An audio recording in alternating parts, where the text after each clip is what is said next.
Halo teman-teman semuanya, kembali lagi bersama saya Revaldo Hunter, pelari hore yang hobinya lari setiap hari, aka Everyday Runners. Hari ini kita akan membahas sepatu yang rame banget di Instagram, apalagi di TikTok saya gitu ya, @revaldo_hunter. Ini adalah sepatunya 910 Takashi Run 2.0 yang prototype. Yes, sepatu ini prototype ya, belum benar-benar final productionnya, dan saya berkesempatan untuk mencoba sepatu ini sebelum dijual atau dirilis. Nah, ini sepatu yang memang dikirimkan oleh Nine10 untuk saya, untuk dicobain, untuk direview dan dikasihkan feedback kepada Nine10 seperti itu ya. Jadi, tapi reviewnya memang nggak akan bisa diintervensi oleh siapapun termasuk Nine10, karena malah sih suruh ngeritik sepatu ini gitu, suruh ngasih masukan kepada sepatu ini. Jadi kalau ada kekurangan, ada hal yang perlu diimprove, justru saya harus ngasih tahu secara objektif dari apa yang saya lakukan di first run saya. Jadi hari ini videonya adalah tentang first run impression sepatu 910 Takashi Run 2.0 prototype. Oke, langsung saja. Pertama, biasa dari first impressionnya terlebih dahulu terhadap sepatu ini. Lihat ya sepatunya. Impresi pertamanya adalah gila sih, ini gede banget dan kayak nggak 910 banget. Dan ini impresi pertama saya ya, langsung megangin si midsole-nya, bener-bener empuk, bener-bener kayak brand-brand yang super duper mahal banget gitu ya. Ini dari segi midsole-nya itu bener-bener first impression pertama gitu ya.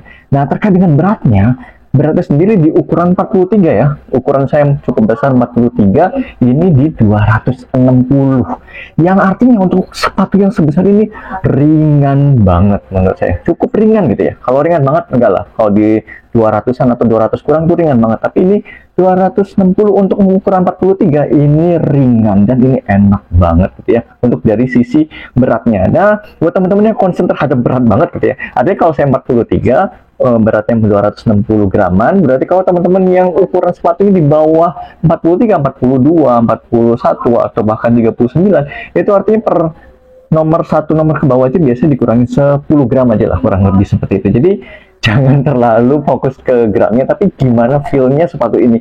Dari ukuran sebesar ini emang bener-bener kerasanya ringan gitu ya, first impression pertama. Kemudian dari segi warnanya, ini warna satu-satunya ya yang memang dikirimkan ke atlet-atlet Nine10 yang untuk dicobain, dan ke saya juga untuk dicobain di review. Ini warna satu-satunya, atasnya abu-abu, hijau-hijau menyala gitu ya. Ini lumayan bagus seperti itu. Kemudian untuk harganya belum tahu ya, karena memang belum dirilis juga dan belum final juga, tapi memang itu impresi pertama kali saya melihat, merasakan, dan memegang sepatu ini. Oke, langsung lanjut ke spek-spek dari sepatu ini. Mulai dari yang enak, yang paling bagusnya dulu gitu ya. Dari midsole-nya, gila sih ini. Lihat nih. Kelihatan nggak? Ini squeezy, empuk, ringan, bener-bener nimble, dan juga enak banget rasanya. Pertama kali sepatu ini, kalau kalian yang lihat atau follow Instagram dan juga TikTok saya tuh pasti kelihatan gitu ya, di first look-nya ini kerasa banget, beda banget dari semua sepatu-sepatu Nine10 yang pernah ada gitu ya. Ini bener-bener beda banget dan kerasa sangat-sangat premium. Itu dari segi midsole-nya. Ini midsole-nya apa, namanya segala macam juga belum dijawab sama Nine10 bahkan ya. Jadi memang benar-benar hanya untuk mencobain. Ini kerasa karakteristiknya empuk, tapi kalau kalian lihat gitu, ini tinggi banget ya stack-nya. Jadi saya agak khawatir untuk ini stabil enggak gitu ya si midsole-nya ini. Tapi ternyata saya pakai first run itu pertama kali 10 km gitu ya, dan itu saya coba semua pace, dari pace yang easy, recovery, sampai yang kenceng gitu di 10 km tersebut. Bahkan hari yang keduanya ini sekalian aja gitu ya, saya cobain untuk interval gitu ya, bahkan bisa sampai pace 3, bahkan 255 paling tinggi gitu ya. Karena memang sama teman-teman atlet Nine10 juga digunakan untuk interval biasanya gitu ya. Jadi dari segi ukuran yang besar, kemudian yang sangat empuk, ini kayak nggak masuk akal gitu ya kalau memang ini sepatunya untuk kenceng-kencengan gitu. Tapi ternyata nyatanya memang dipakainya semakin kenceng justru semakin enak sih. Midsole-nya ini bener-bener kerasa ngelinding gitu ya.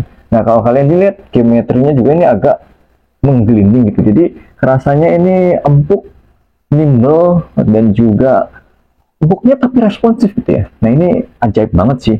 Jadi kalau memang kedepannya bisa dapat racikan-racikan midsole yang seperti ini, keren sih. Ini perubahan besar untuk 19 gitu ya. Dari yang seri-seri sebelumnya yang kelihatannya sama-sama saja gitu ya. Nah ini namanya saya juga belum tahu. Itu dari yang paling bener-bener enak di sepatu ini. Kemudian yang kedua adalah traction-nya. Jadi akhirnya 19 menggunakan strategic rubber gitu. Jadi posisinya hanya di beberapa poin tertentu yang memang biasanya paling banyak digunakan oleh runners. Biasanya di depan, di forefoot dan juga midfoot, kemudian di bagian belakang heel-nya.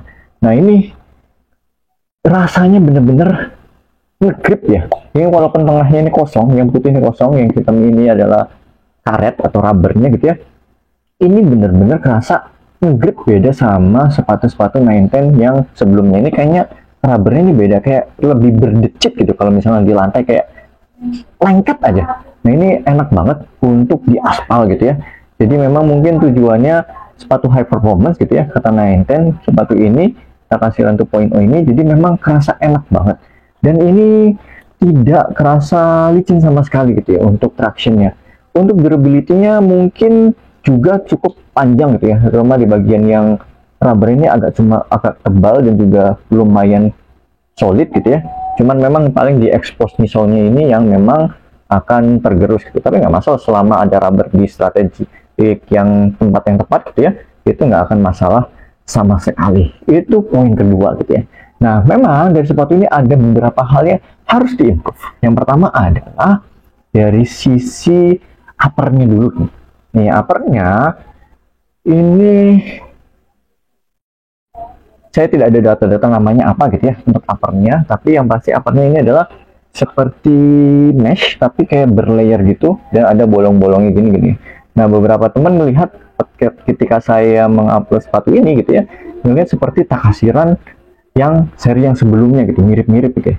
Sini juga ada lapisannya, kemudian untuk tali sepatunya standar banget dan nggak ada runner knot-nya. Ini salah satu yang cukup mengkhawatirkan gitu ya di awal, karena gimana nih nggak ada runner knot-nya gitu ya, nanti ala-alanya goyang-goyang atau enggak gitu ya. Tapi memang ternyata ini cukup bener-bener ngelok gitu ya, tapi memang harus bener-bener sampai diikat yang kenceng banget gitu ya. Memang kalau ada runner knot itu lebih memudahkan sekali. Kemudian yang kedua adalah terkait dengan tangnya, ini kerasa pendek banget dan sampai masuk gitu ya, pendek tipis. Ini untuk tangnya dan juga tali ini kepanjangan banget dan kecil, agak sedikit licin juga gitu ya. Untuk padding-paddingnya ini empuk, dan bahkan sebenarnya kalau memang untuk sepatu racing ini bahkan terlalu empuk gitu ya, terlalu banyak paddingnya menurut saya. Kemudian di sini ada toe tab-nya untuk pakai sepatunya lebih gampang, jadi memang gampang banget pakai slope gitu ya.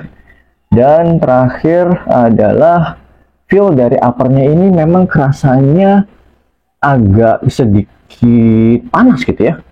Kalau panas banget sih enggak gitu ya. Mungkin ada beberapa udara yang masuk ke sini gitu ya. Tapi bukan tipe sepatu racing yang benar-benar adem. Harapannya kalau sepatu racing ini yang mendukung sekali si midsole dan juga outsole-nya gitu ya. Harusnya uppernya adalah lebih adem, kemudian breathable banget gitu ya. Yang sekiranya kita makainya benar-benar buat jarak yang sangat jauh, misalkan full marathon atau half marathon, itu nggak masalah sama sekali gitu ya. Nah itu dari sisi uppernya ini perlu banyak sekali yang di-improve dari sepatu ini. Tapi pas dipakai untuk 10 kilo, kemudian untuk interval di pace 3.15, 3.25 gitu ya, sampai 3.30, itu masih enak banget, itu menggelinding. Bener-bener rasanya menggelinding. Dan untuk uppernya memang agak sedikit bergoyang gitu ya, agak sedikit bergoyang karena mungkin kurang apa ya, kurang ngelok aja gitu ya. Tadi salah satunya adalah nggak ada runner knot-nya tersebut.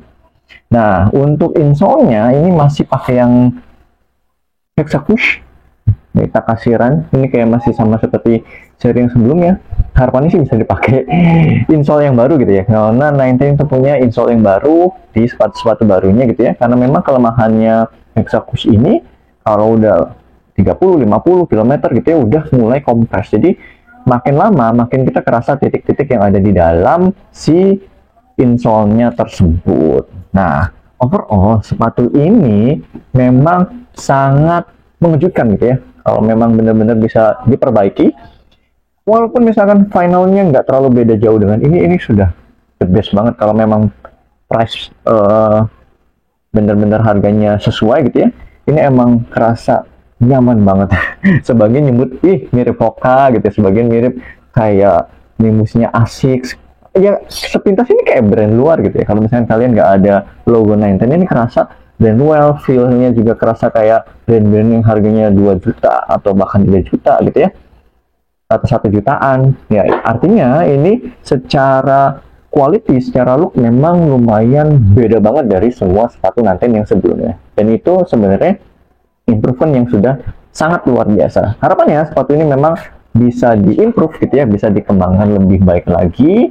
Kalau memang ini benar-benar ingin dijadikan sepatu racing gitu ya, katanya mau dipakai untuk tim lari atau atlet maratonnya Nine itu untuk di MBM gitu ya. Nah nanti kita lihat aja hasil finalnya, apakah ada perubahan atau tidak, apakah memang ini lebih bagus atau tidak gitu ya, atau sama saja. Kalaupun sama saja, ini sudah cukup senang gitu ya, saya bisa pakai untuk semua hal, dari easy run, recovery run ya.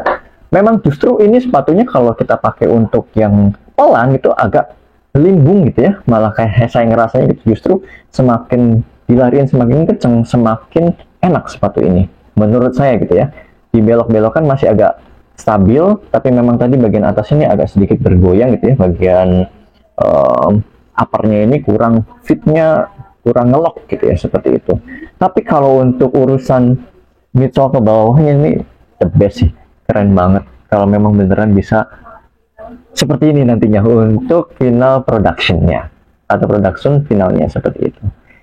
Mantap. Lanjutkan. Jadi kesimpulannya apa? Kesimpulannya kita tunggu saja nanti hasil final produk seperti apa. Kalau memang kurang lebih sama ya seperti yang saya sudah review di first run tadi gitu ya. Kalau memang ada perbedaan-perbedaan ya mudah-mudahan saya berkesempatan untuk mereview produk-produk berikutnya dari Nine juga. Seperti itu.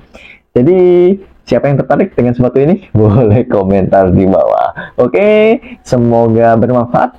Ini kayak pertama kalinya saya mereview atau teman-teman influencer yang biasa gitu bisa mereview sepatu prototipe dari brand tertentu gitu. Biasanya cuma atlet-atlet saja gitu ya. Nah ini alhamdulillah saya punya kesempatan untuk mereview sepatu ini. So buat teman-teman yang mau tahu tentang dunia sepatu dan juga dunia lari, tips dan juga running journey saya setiap hari, yes saya lari setiap hari gitu ya, bisa subscribe pertama, kemudian like dan komen video ini, dan juga bisa follow saya di Instagram dan juga TikTok kalau memang kalian ada di sana. Oke, jangan lupa follow ya. Thank you, semoga bermanfaat. See ya, bye. Jangan lupa larinya bertahap, berproses dan juga berprogres. See ya.